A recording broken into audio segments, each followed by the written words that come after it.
Olá pessoal, eu sou o Paul do site engineeringmindset.com.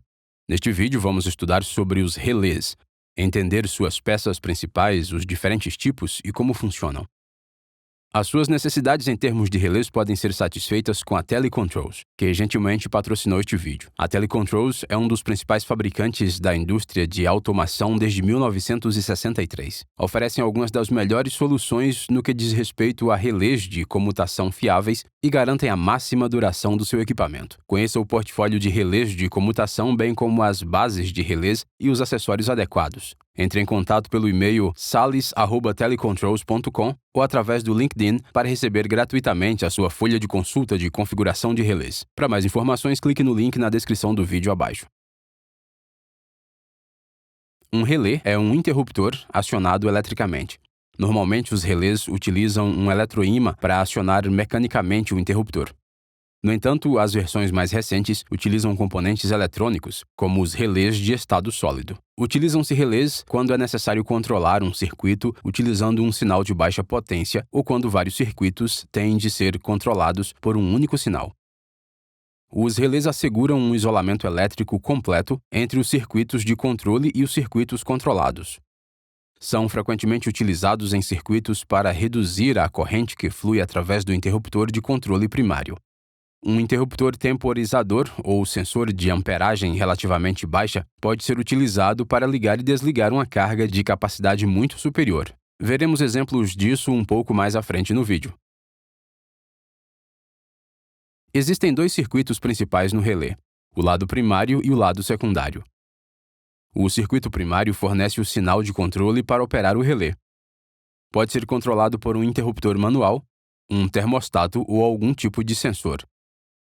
O circuito primário está geralmente ligado a uma fonte de alimentação de baixa tensão CC. O circuito secundário é o circuito que contém a carga que precisa ser comutada e controlada. Por carga, entende-se qualquer dispositivo que consuma eletricidade, como uma ventoinha, uma bomba, um compressor ou mesmo uma lâmpada. No lado primário, encontramos uma bobina eletromagnética. Esta é uma bobina de arame que gera um campo magnético quando a corrente passa por ela. Quando a eletricidade passa através de um arame, cria um campo eletromagnético. É possível verificar isso colocando algumas bússolas em volta do arame. Quando passamos uma corrente através do arame, as bússolas mudam de direção para se alinharem com o campo eletromagnético. Quando enrolamos o arame numa bobina, o campo magnético de cada arame combina-se para formar um campo magnético maior e mais forte. Pode-se controlar este campo magnético bastando para isso controlar a corrente. Já abordamos o funcionamento dos solenoides e até como fazer o seu próprio solenoide nos nossos vídeos anteriores. Os links estão na descrição do vídeo abaixo. No final do eletroímã encontramos a armadura. Trata-se de um pequeno componente que é articulado. Quando o eletroímã é ativado, atrai a armadura. Quando o eletroímã é desenergizado, a armadura volta à sua posição original. Tipicamente é utilizada uma pequena mola para isso. Ligado à armadura está um contactor móvel. Quando a armadura é atraída pelo eletroímã, este se fecha e completa o circuito no lado secundário. Temos dois tipos de relés básicos, o tipo normalmente aberto e o tipo normalmente fechado. Há outros tipos de relés e iremos analisá-los mais à frente no vídeo. Com o tipo normalmente aberto, não flui eletricidade no circuito secundário, pelo que a carga está desligada. Contudo, quando uma corrente é passada através do circuito primário, é induzido um campo magnético no eletroímã. Esse campo magnético atrai a armadura e puxa o contactor móvel até tocar nos terminais do circuito secundário. O circuito fica assim completo e fornece eletricidade à carga. Com o tipo normalmente fechado, o circuito secundário está normalmente completo, pelo que a carga está ligada. Ao passar uma corrente pelo circuito primário, o campo eletromagnético faz com que a armadura se afaste, o que desliga o contactor e interrompe o circuito, cortando assim o fornecimento de eletricidade à carga.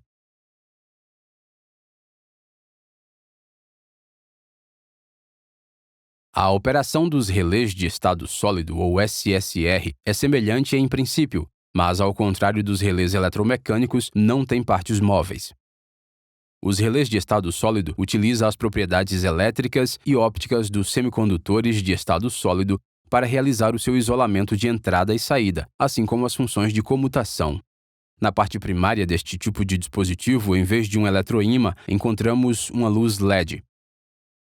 O LED proporciona um acoplamento óptico, fazendo incidir um feixe de luz através de uma fenda e no receptor de um transistor fotossensível adjacente. O funcionamento desse tipo de dispositivo é controlado simplesmente ligando e desligando o LED. O fototransistor atua como um isolador e não permite a passagem de corrente, a não ser que seja exposto à luz.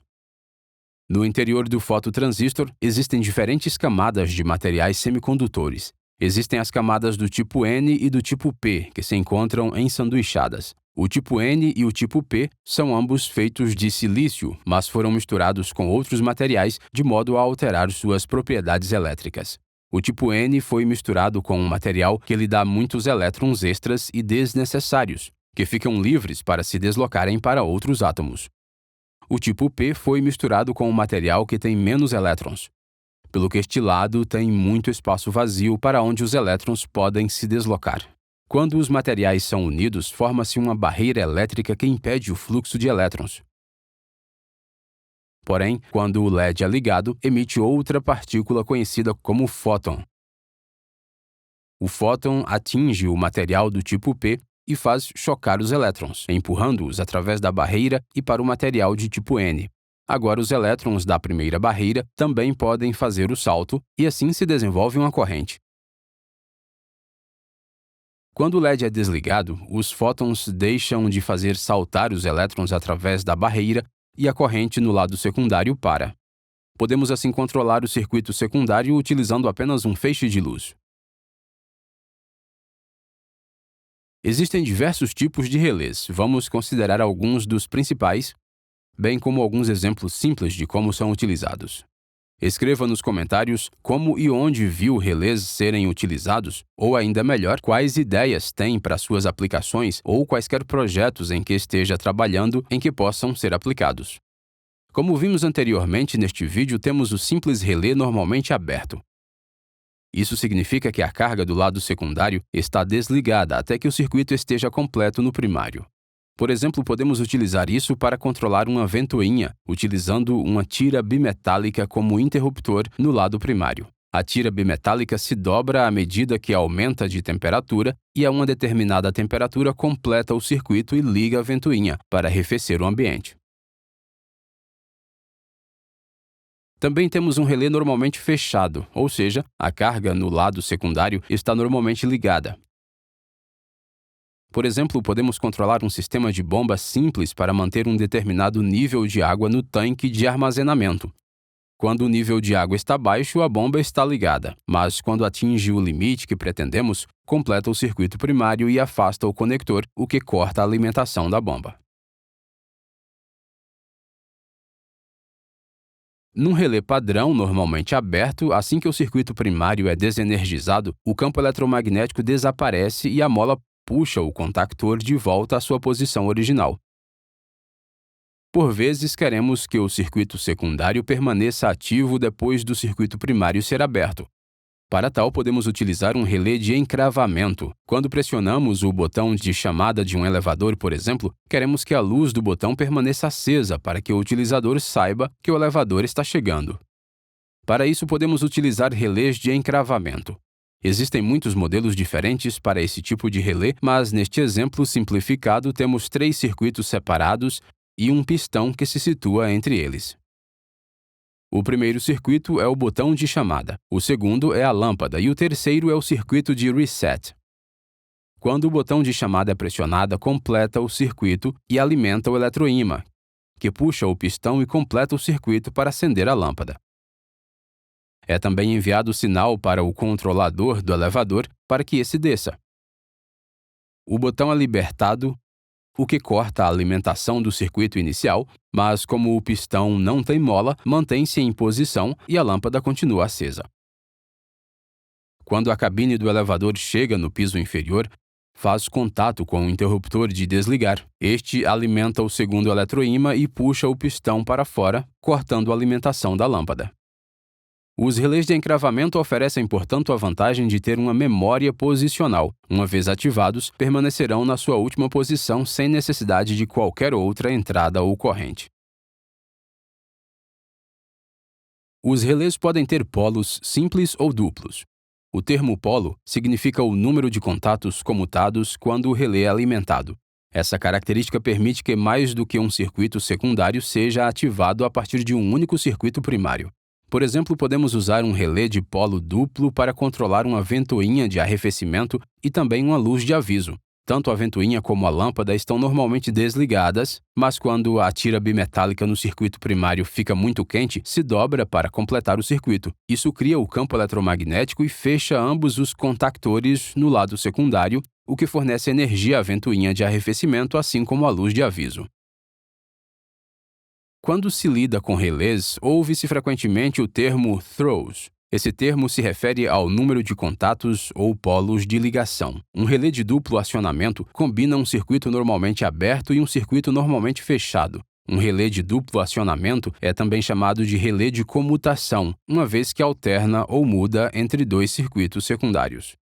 Neste exemplo, quando o circuito primário está aberto, a mola no lado secundário puxa o contactor para o terminal B, alimentando a lâmpada.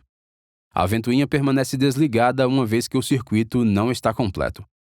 Com o primário sob tensão, o eletroímã puxa o contactor para o terminal A e desvia a eletricidade, desta vez alimentando a ventoinha e desligando a lâmpada. Dessa forma, podemos utilizar esse tipo de relé para controlar diferentes circuitos em função de um evento.